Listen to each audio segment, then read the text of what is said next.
উড়ন্ত গাড়িতে ঘুমানো ভালো কথা নয়।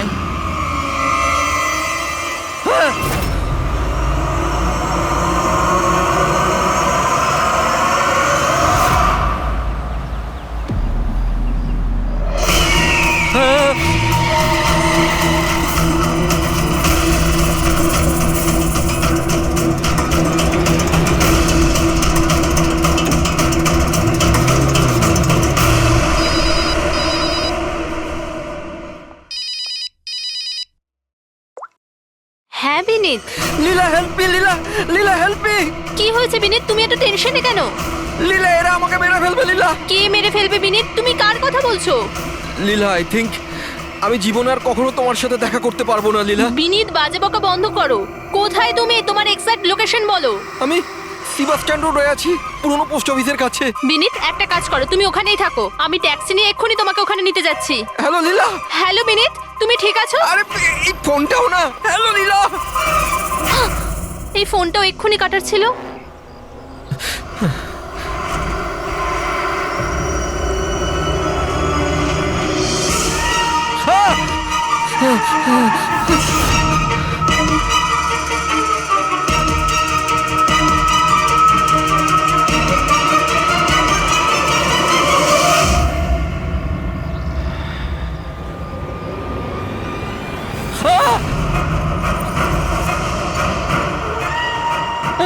হে ভগবান, প্লিজ হেল্প মি। আমাকে আমার বাড়িতে ঠিক মতো পৌঁছে দাও প্লিজ।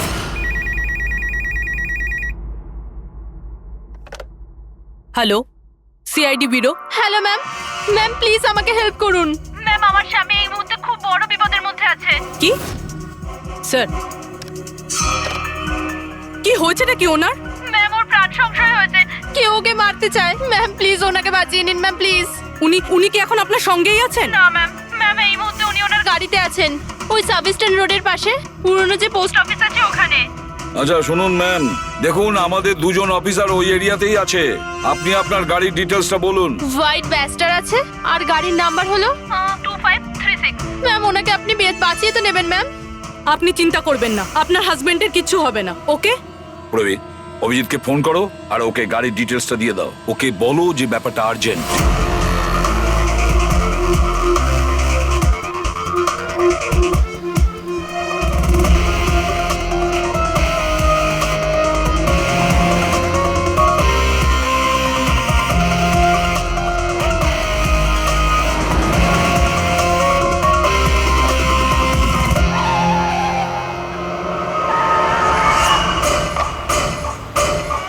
হ্যাঁ হ্যাঁ, এই নাম্বারটাই। ও গাড়ি এইভাবে কেন চালাচ্ছে? এ তো অ্যাক্সিডেন্ট করে দেবে।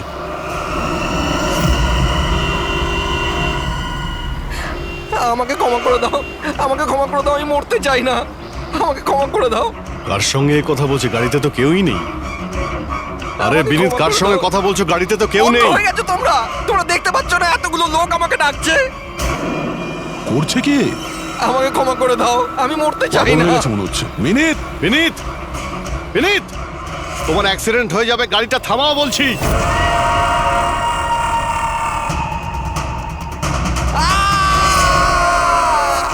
আঙ্কেল আমার সাথে খেলো না, খুব মজা হবে। মিনিট গাড়ি থামাও, সাইডে দাঁড় করাও।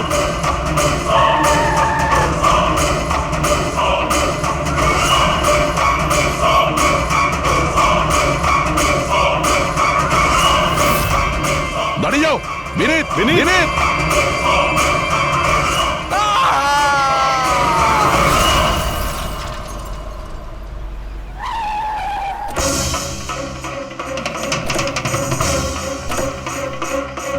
বিনীত,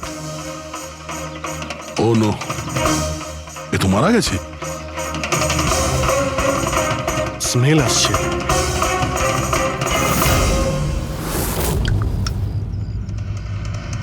মদ। ড্রিঙ্ক করে গাড়ি চালাচ্ছিল, কিন্তু ও গাড়িতে কথা বলছিল কার সাথে? মদের নেশায় ভুলভাল বকছিল। মদ খেলে তো এটাই হয়, অ্যাক্সিডেন্ট।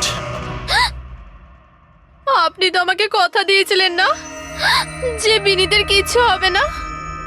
তো এটা কি হয়ে গেল? দেখুন ম্যাডাম, যদি ওনার অন্য কোনো দের হাত থেকে প্রাণ সংশয় থাকতো আমরা ওনাকে নিশ্চয়ই বাঁচাতাম, কিন্তু উনি তো নিজেই মদ খেয়ে গাড়ি চালাচ্ছিলেন। আপনি তো জানেন এটা কতটা ডেঞ্জারাস।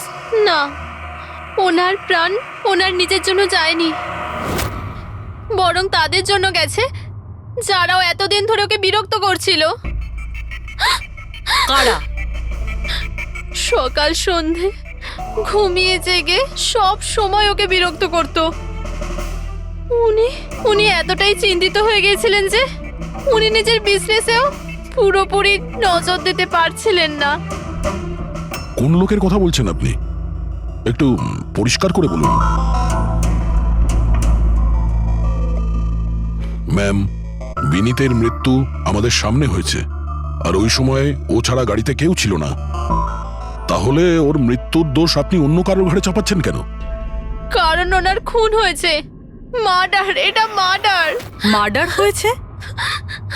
আপনি কি জানেন কারা করেছে এটা? আত্মারা। হতে পারে আপনারা ওই আত্মাটাকে দেখতে পাননি, কিন্তু বিনীত ওদের পরিষ্কারভাবে দেখতে পেত। সিআইডিরা আত্মাটাত্মায় বিশ্বাস করে না। আপনিও মানতেন স্যার, যদি আপনি 2 সপ্তাহ আগের ঘটনাটা দেখে থাকতেন। লীলা ওঠো, ওঠো লীলা, লীলা ওঠো। বিনীত, বিনীত।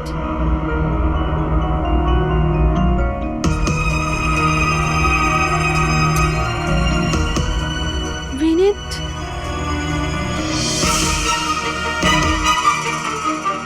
বিনীত, কি হয়েছে বিনীত? ওই দেখো, আলমারির ওপরে। কি আছে ওখানে বিনীত?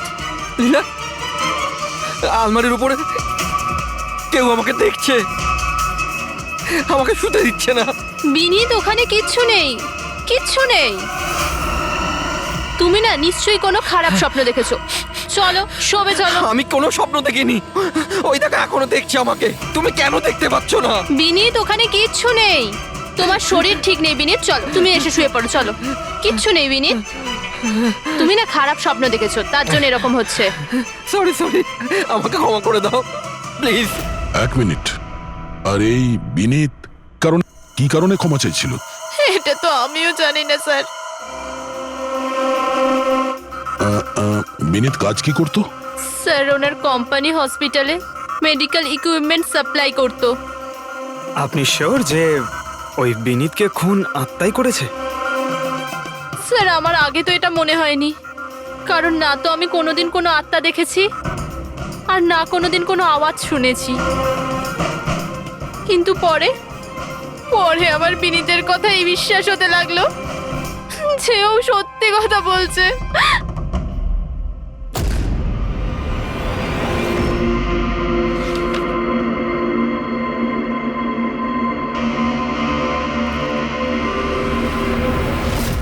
হ্যাঁ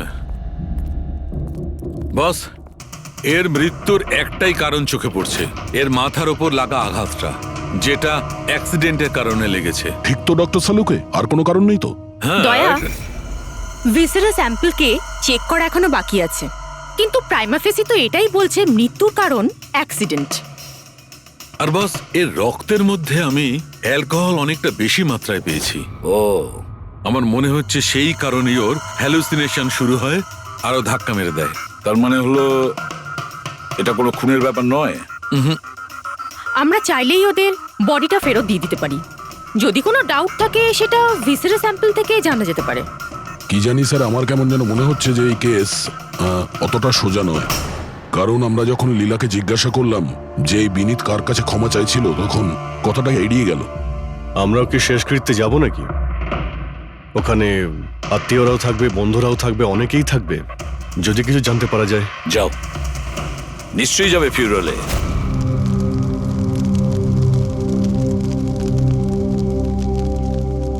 ঠিকই হয়েছে, মরে গেছে। খারাপ লোকেদের সাথে এটাই হওয়া উচিত। তুমি একদম ঠিক বলেছো, এই ধরনের লোকের এরকমই মৃত্যু হওয়া উচিত। ব্যাস, আর ওই দিনটার অপেক্ষা করছি যেদিন ওই দুজনেরও চিতা জ্বলতে দেখব। ওই দিন আমি তোমাদের দুজনকে অনেক বড় পার্টি দেব। কি সমস্যা কি তোমার? হ্যাঁ, এখানে একটা শোক পালন করার জায়গায় উৎসব পালনের কথা বলছো তোমরা? কেন করব না উৎসব? আরে আসল উৎসব তো সেদিন হবে যেদিন এই দুজনেরও চিতা জ্বলবে। ওরা দুজনে চিতায় উঠুক কি না উঠুক, তুমি সিআইডি রাতে ঠিকই আসবে। স্যার, আপনারা যদি সিআইডির লোক হন তাহলে অপরাধীদের সাহায্য করার বদলে আমাদেরকে ন্যায় বিচার দেওয়া উচিত। এক মিনিট কি বলতে চাও পরিষ্কার করে বলো। স্যার, আমার নাম পুনিত, আর আমার বাবা পার্পল হসপিটালে ভর্তি ছিল। ভেন্টিলেটরে ছিলেন। ডাক্তারবাবু, নার্স, ডাক্তারবাবু কোথায়? Relax. আমার বাবা মারা যাবে এক্ষুনি। প্লিজ ডাক্তারবাবুকে বলুন। কি হয়েছে? কেন চিৎকার করছেন? চিৎকার করবো না তো কি করবো? আমার বাবা ওখানে মারা যাচ্ছে আর আপনাদের স্টাফ এখানে বসে মাছি মারছে। আপনি আগে শান্ত হন প্লিজ। আপনি পেশেন্টের কাছে যান, আমি দেখছি। তাড়াতাড়ি করুন প্লিজ। হ্যাঁ, ম্যাম, একটা ঘটনা ঘটে গেছে। কি সমস্ত হয়েছে? ভেন্টিলেটর এক এক করে বন্ধ হচ্ছে। কি? হ্যাঁ ম্যাডাম, আমাদের দুজন ডাক্তার ম্যানুয়ালি অক্সিজেন দেওয়ার চেষ্টা করছে। ম্যাডাম, সবার সাথে এরকম হওয়াটা ঠিক নয়। যদি ভেন্টিলেটর ঠিক না হয় তাহলে পেশেন্টরা মরে যাবে। আরে আস্তে বলো। আরে আরে এটা হসপিটালের রেপুটেশনের ব্যাপার। এটা যদি পেশেন্টের বাড়ির লোকেরা জানতে পারে না তাহলে একটা ঝামেলা হয়ে যাবে। ডক্টর, আপনারা প্লিজ 2 মিনিট সময় দিন, আমরা সলিউশন বার করছি। ম্যাম, এক এক করে সব ভেন্টিলেটর বন্ধ হয়ে যাচ্ছে। তুমি যাও, বাকি ওয়ার্ডসগুলো চেক করো, যাও। Okay ma'am. আরে ওই আমাদের সাপ্লায়ার বিনীতকে ফোন করো না, ওই সব কিছু ব্যবস্থা করে দেবে। প্লিজ টেনশন নেওয়ার কোনো ব্যাপার নেই। ডক্টর মেহেক, হচ্ছে কি এসব? স্যার ভেন্টিলেটর সব বন্ধ হয়ে গেছে স্যার। আপনারা প্লিজ শান্ত হন, আমি কথা বলছি। স্যার, এক এক করে সমস্ত ভেন্টিলেটর বন্ধ হয়ে যাচ্ছে স্যার। কি? এটা কিভাবে হতে পারে? তো কোনো হসপিটালে ফোন করো না, ওখান থেকে আনাও। আরে রাজা, ফোন লাগাও। আর মেহেক, একটা কাজ করো, এখানে যে টেকনিশিয়ান আছে ওকে ডাকো। রাজা, কি হলো তোমার? তুমি কি শুনতে পাচ্ছ না স্যার কি বললেন? আপনারা কি ডিসকাস করে টাইম ওয়েস্ট করছেন? আমার বাবা মারা যাবে ওখানে। আপনি প্লিজ একটু শান্ত হন, আমরা এক্ষুনি যাচ্ছি please. Ma'am, sir, ma'am, very bad news. দুটো পেশেন্টের জীবন চলে গেছে। 5টা পেশেন্ট খুব ক্রিটিক্যাল অবস্থায় আছে। স্যার, আজ আমাদের পরিবারের লোক আমাদের সাথে নেই। এর জন্য দায়ী শুধুমাত্র এই 3 জন লোক, বিনীত, মেহেক আর রাজা। আচ্ছা, এই বিনীত তো ইকুইপমেন্ট সাপ্লাই করতো, তাই না? হ্যাঁ স্যার। আর বাকি দুজন? স্যার, যেদিন এই ঘটনাটা ঘটেছিল সেদিন মেহেক ডক্টর ইনচার্জ ছিল আর রাজা হসপিটালে অ্যাডমিন সামলাতো। আচ্ছা, এনারা দুজনই কি শুধু হসপিটাল থেকে এসেছেন নাকি ওখান থেকে আরো অনেকে এসেছেন? এসছে স্যার, ওই হেড নার্স পরিণীতা, ওই শেখর যে মেনটেন্যান্সে ছিল, আর উনি ডক্টর কেদার, এই হসপিটালের মালিক। ঠিক আছে, এখন শান্ত হয়ে যাও। আমরা এই মামলার গভীরে যাব। যদি তোমার বাবার সঙ্গে কোনো অন্যায় হয় তো ন্যায় বিচার তুমি নিশ্চয়ই পাবে।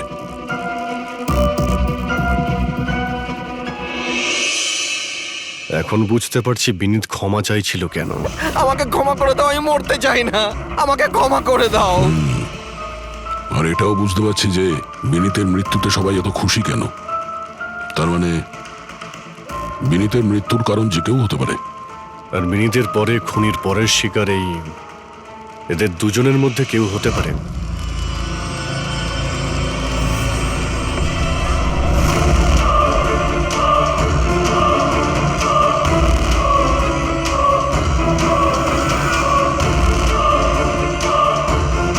আমাকে ক্ষমা করে দাও।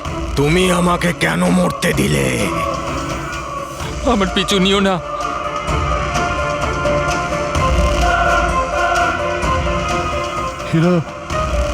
এরা কথা কার সঙ্গে বলছে? আমার পিছু নিও না। আরে সেই কাল্পনিক লোকগুলোর সঙ্গে যার সঙ্গে বিনীত কথা বলছিল। চাইলে তুমি আমাকে বাঁচাতে পারতে, কেন মরতে দিলে আমাকে? এবার তুমিও মরার জন্য তৈরি হয়ে যাও। আর এই মহিলারও একই কেস মনে হচ্ছে। ছাড়, ছাড় আমায়, ছাড় আমায়, আগুনের দিকে টানিস না। আমার কোনো দোষ নেই এতে। ছাড়, ছাড়, ছাড়, ছাড় আমায়, ছাড় আমায়, ছাড়, ছাড়, টানিস না আমায় আগুনের দিকে, ছাড়। আরে কি করছো নাকি? কি করছো? এদিকে এসো। আরে তুমি কি করছিলে? হ্যাঁ,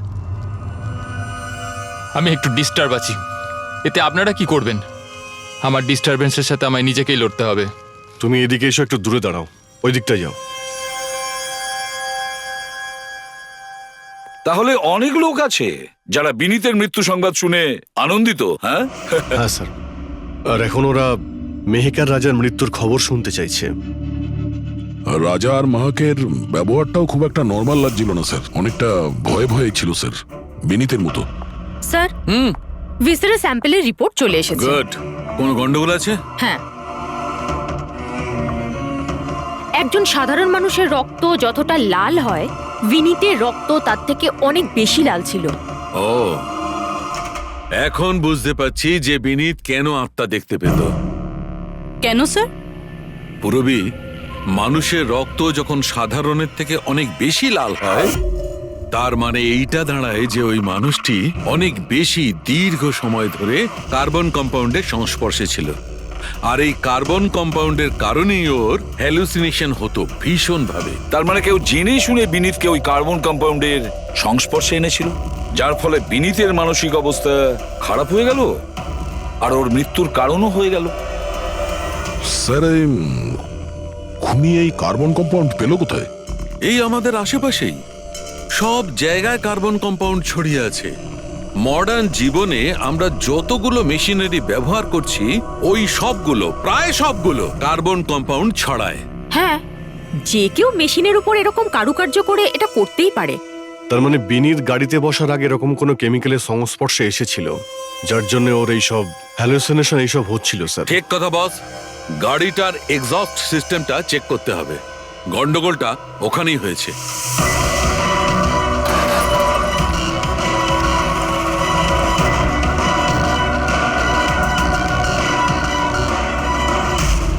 সালুঙ্কে স্যার তো ঠিকই বলছিলেন স্যার, এর থেকে তো কেমিক্যাল বেরিয়ে আসছে। একটা কথা তো তাহলে ঠিক পঙ্কজ, ওই আত্মা টাত্মা বলে কিচ্ছু ছিল না। স্যার, তার মানে এখন খুনের নিশানায় দুজন রয়েছে, রাজা আর মেহেক।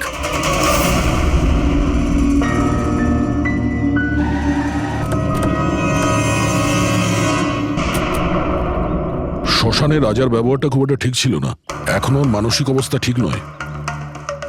আরে স্যার, দরজা তো খোলা। আচ্ছা, খুনি রাজার কাছে পৌঁছে যায়নি তো? এসব কি হচ্ছে? ক্যান্ডেলস।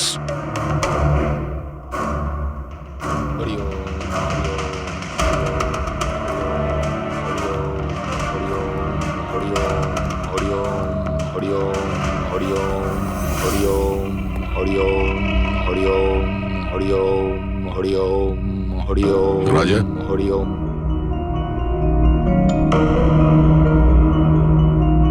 এখন ঠিক আছো? কারা আপনারা? সিআইডি। বিনীতের শেষকৃত্যে দেখা হয়েছিল আমাদের। তুমি আগুনে ঝাঁপাতে যাচ্ছিলে, আমরা তোমাকে আটকেছিলাম, মনে আছে? ঝাঁপ দিতে যাচ্ছিলে, আমরা তোমাকে। এবার আপনাদের আমাকে আটকানোর বা বাঁচানোর কোনো দরকার নেই।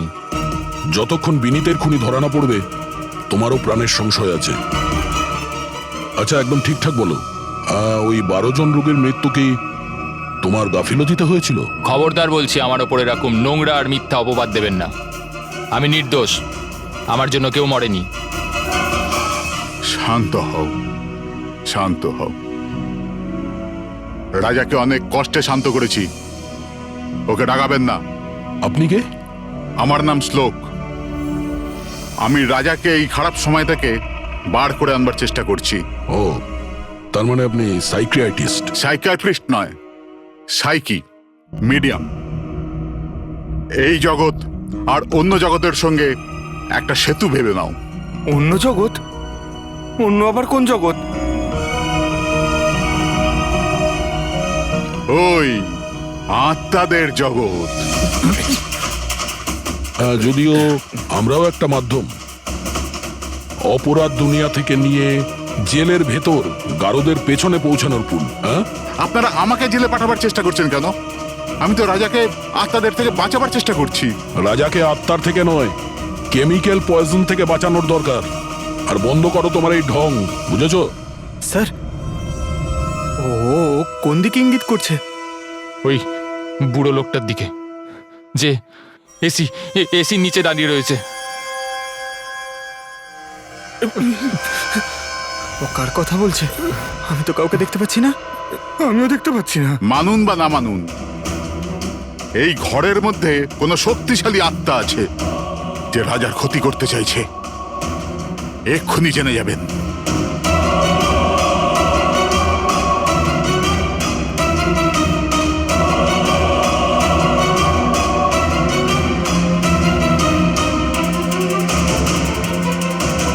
মিটার দিয়ে আত্মা দেখা যাবে?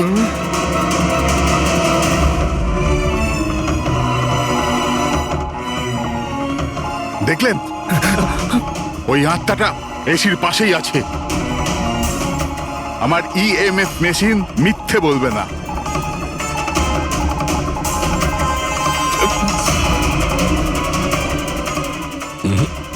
তবে আমাদের ওই মিটার ভুল হতে পারে না, বুঝলে ফ্রেডি? মনে হচ্ছে রাজার ও কার্বন কম্পাউন্ডের অ্যাকশন ওর গাড়ির থেকেই হয়েছে। একটা কাজ করো, এই মিটারটা নিয়ে যাও, ওর গাড়িটা চেক করো। ফ্রেডি। পঙ্কজ, তাহলে বলো, তুমি বিনীতের ফিউরিনালে কি দেখেছো? আমি কাউকে দেখিনি, আমি কিছু দেখিনি। মিথ্যা কথা বলো না। যদি কিছু দেখেই না থাকো তাহলে পালালে কেন? আমি মিথ্যে বলছি না, আমি সত্যি কাউকে দেখিনি। আচ্ছা, হাসপাতালে যে 12 জন মারা গিয়েছিল সেটা কি তোমার গাফিলতির জন্যই হয়েছিল? আমার গাফিলতিতে? দেখুন, আমার দ্বারা যতটা সম্ভব আমি সব চেষ্টা করেছি। আমি ডাক্তার কেদারের সঙ্গে কথা বলেছিলাম, কিন্তু উনি তো কোনো অ্যাকশনই নিলেন না। তাহলে আমি আর কি করতে পারি? আচ্ছা, তার মানে হলো এটা ডক্টর কেদারের ভুল। ওনার থেকেও তো বেশি দোষ ছিল ওই রাজা। ওর একবার দেখা উচিত ছিল যে ভেন্টিলেটরস গুলো কাজ করছে কি না, ওগুলো সময় মতো সার্ভিসিং হচ্ছে কি না। তাহলে কি দোষী রাজা? রাজা আর বিনীত দুজনেই। বিনীতেরও ভেন্টিলেটর সাপ্লাই করার আগে দেখে নেওয়া উচিত ছিল যে ওগুলো ঠিকঠাক কাজ করছে কি না। কতগুলো জীবন নির্ভর করছিল ওই ভেন্টিলেটরস গুলোর উপরে। মনে হচ্ছে রাজা আর বিনীতের জন্য তোমার মনে অনেক রাগ আছে। বিনীতের মৃত্যুতে নিশ্চয়ই খুশি হয়েছো তুমি? এটা কি বলছেন আপনি? একদমই না। আমি একজন ডক্টর, আর আমার কাজ হলো একজন পেশেন্টের জীবন বাঁচানো। কারণ মৃত্যুতে আমি কি করে খুশি হব?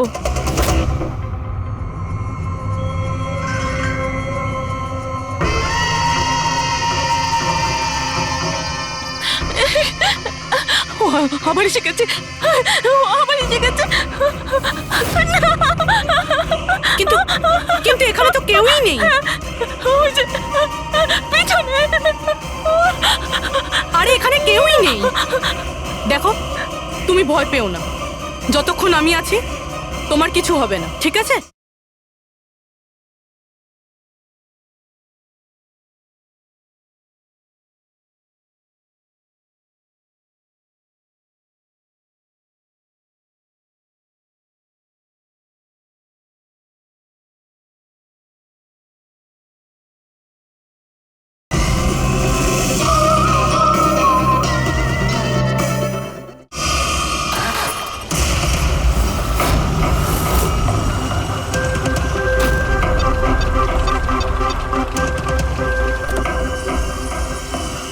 গাড়ির এসিতে তো কার্বন কম্পাউন্ড নেই। বাড়ির ভেতরে গিয়ে দেখা যাক, চল।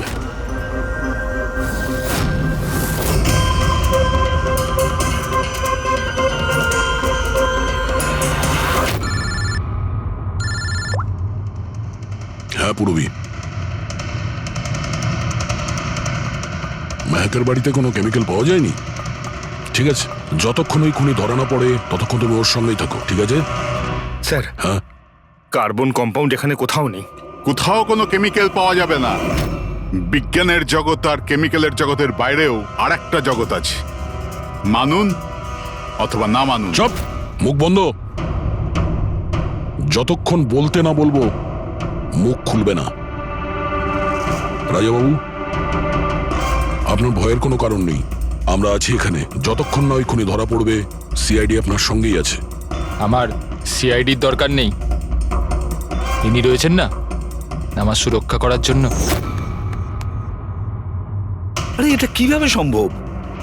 না রাজার বাড়িতে কেমিক্যাল পাওয়া গেছে আর না মেহেকের বাড়িতে পাওয়া গেছে। এটা কি করে সম্ভব?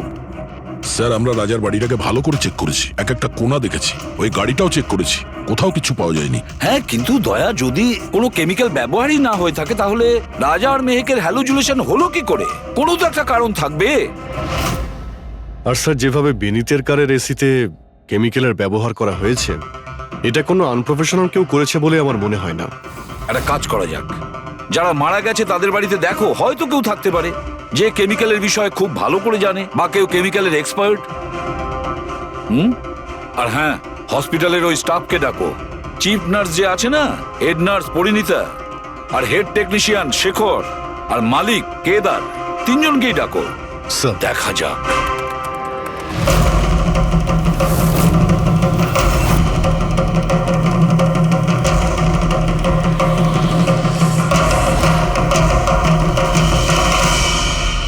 তোমার নাম শেখর, তাই তো? Yes sir. হসপিটালের হেড মেকানিক,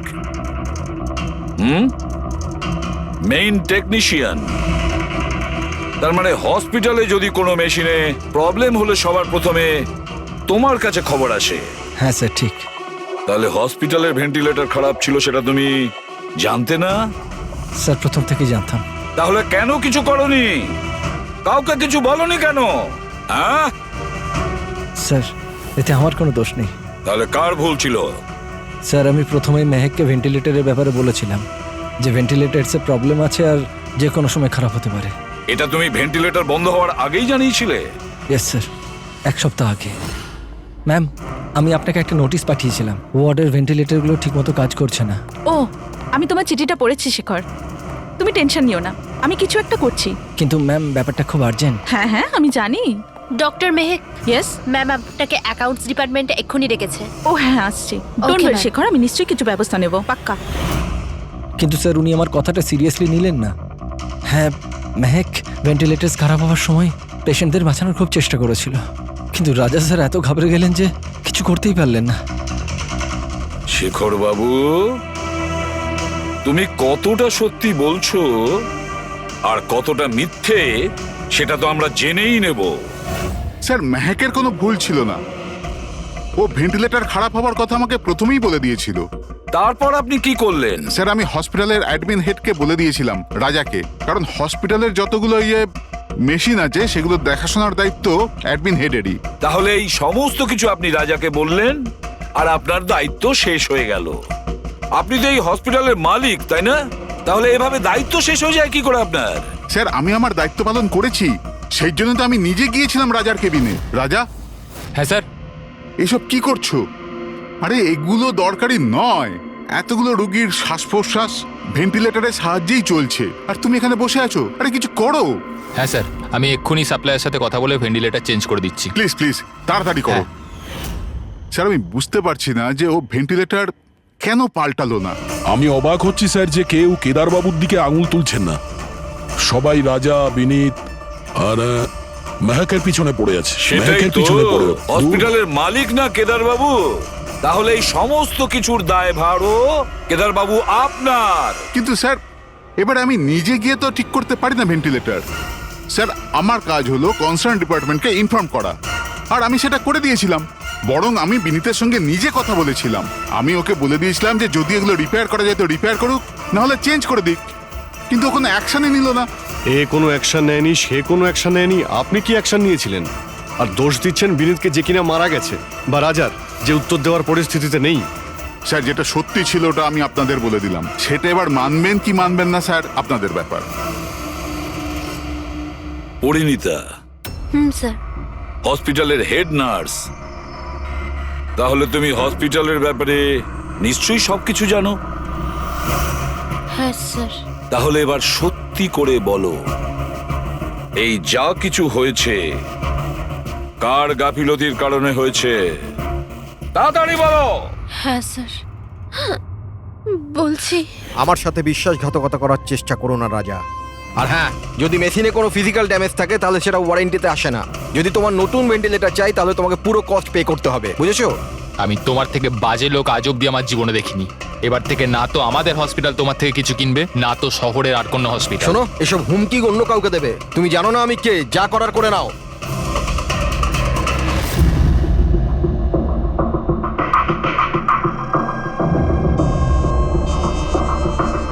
এই যা কিছুই হয়েছে এই রাজা আর বিনীতের ঝগড়ার কারণেই হয়েছে। দুজনের ঝগড়াতে স্যার এতগুলো লোকের প্রাণ চলে গেল। তবে নতুন ভেন্টিলেটরের ব্যবস্থা রাজার করা উচিত ছিল।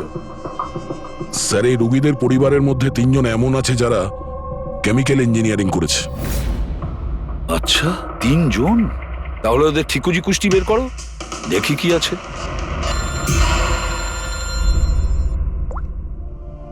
Hello, ACB Pradyuman. হোয়াট? ঠিক আছে, আমরা এক্ষুনি পৌঁছচ্ছি। কি হয়েছে স্যার? রাজা মারা গেছে।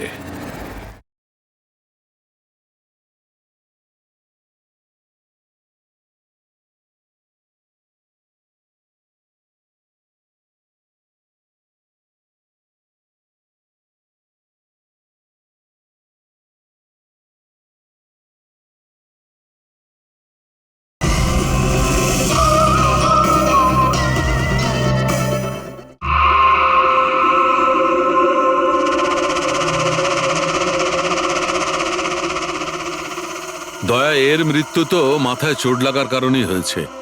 মনে হচ্ছে ছাদ থেকে লাফ দিয়েছে। হতে পারে হ্যালুসিনেশন এত জোরে হয়ে গেছে যে ঘাবড়ে গিয়ে রাজা উপর থেকে ঝাঁপ মেরে দিয়েছে।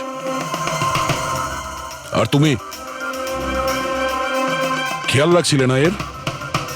এই খেয়াল রেখেছো তুমি? হ্যাঁ স্যার, রাজা তো একদম শান্ত হয়ে শুয়ে পড়েছিল। আমি কি করে জানবো যে হঠাৎ করে উঠে পড়বে আর আত্মহত্যা করে ফেলবে? যখন এটা হয়েছিল তুমি কোথায় ছিলে? হ্যাঁ স্যার, আমি অন্য ঘরে শুয়েছিলাম।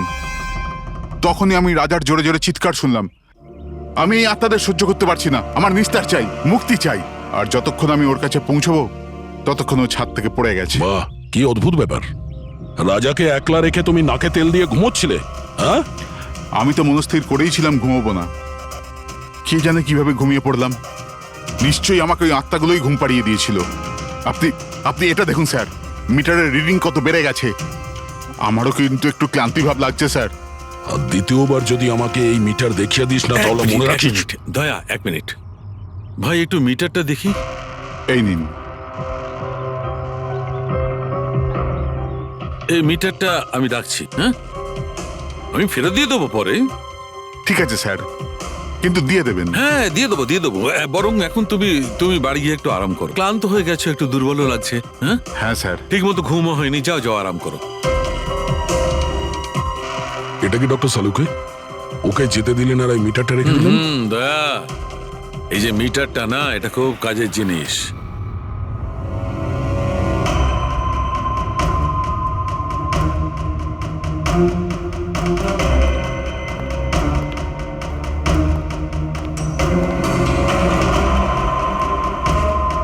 এই ঘরটা চেক করছি। হ্যাঁ ডক্টর, নেই। ওপরে যাওয়া যাক।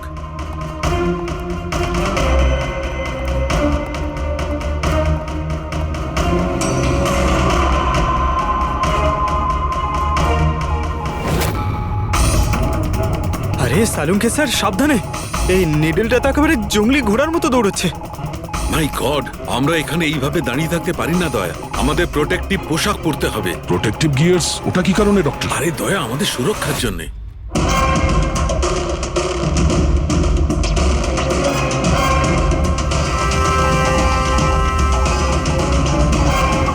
এই দেখো, সবচেয়ে বেশি মিটার রিডিং এখানেই পাওয়া যাচ্ছে, এই এসিটার নিচে। মনে স্যার ওই পঙ্কজ, খবরদার যদি আত্মার নাম নিয়েছো। স্যার, এই মিটারটা কোন দিকে ইঙ্গিত করছে? বলছি, বাইরে চলো।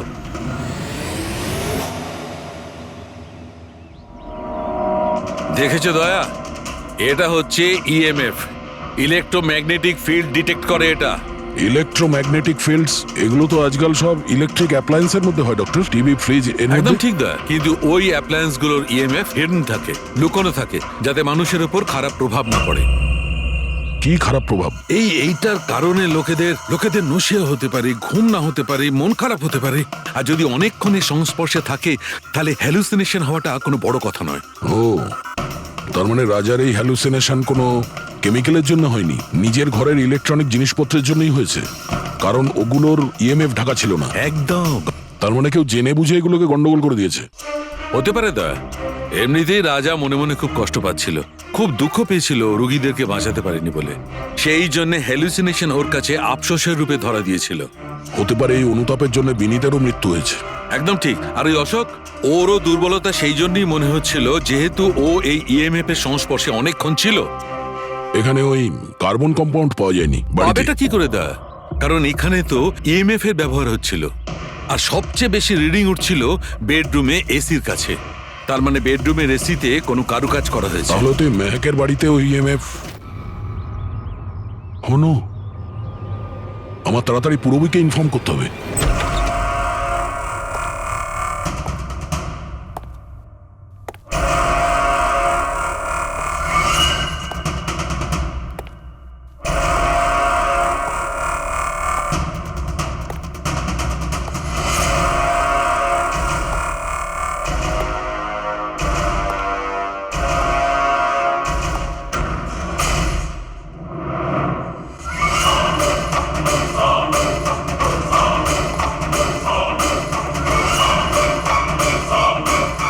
আমাকে একবার মেরে শান্তি হয়নি তোমার? আমাকে আবার মারতে এসেছো?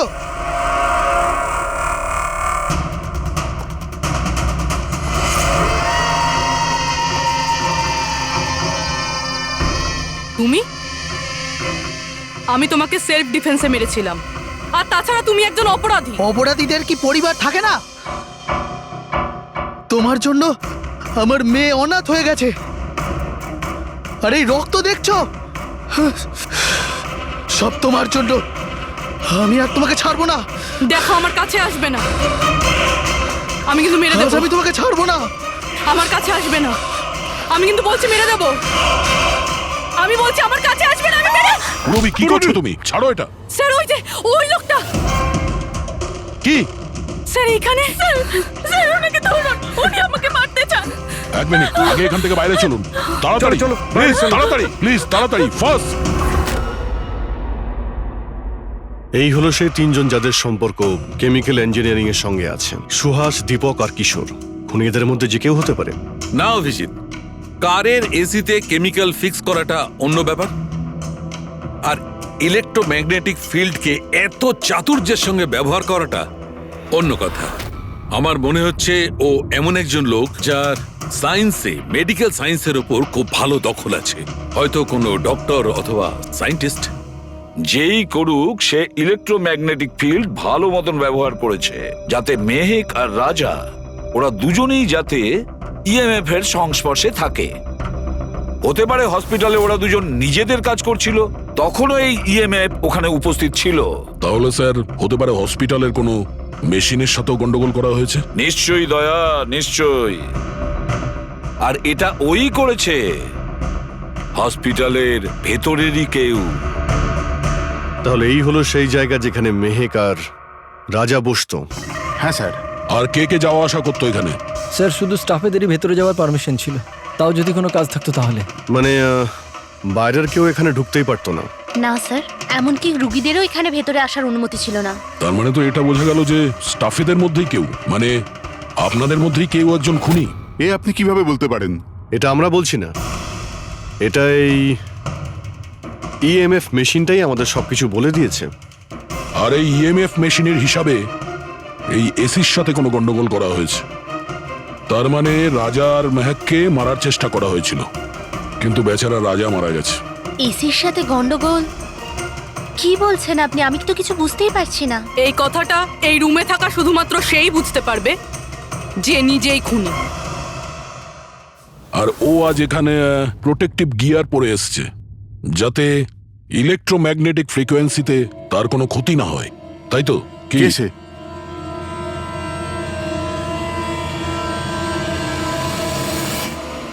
এদিকে এসো।